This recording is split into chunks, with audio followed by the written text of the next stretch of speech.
Hello, everyone! Today, I'm excited to show you how to create a topic clustering tool on FlowHunt. Let's get started. First, head over to the My Flows tab and create a new flow. You can name the flow as you wish and add a description.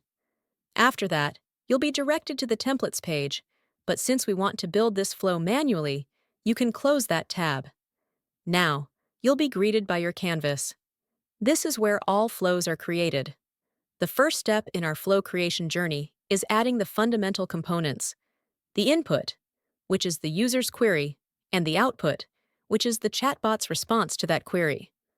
All components between the input and output shape the chatbot's response into the desired output. We'll start by adding the necessary components. We'll add the prompt component, which gives our generator a clear set of instructions, which in this case is to generate a topic cluster table.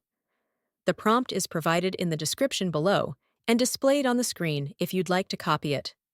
Feel free to customize and experiment with the prompt to meet your specific needs. After, we should add chat memory to the prompt so that if the user is not satisfied with the table, they could adjust it. After setting up the prompt component, we'll connect it to a text generator so our flow can produce the topic cluster. Finally, we'll connect the prompt to the output. And that's it! We've successfully created a topic clustering tool. Thank you for watching. If you have any questions about this flow, please feel free to reach out or leave them in the comments section below.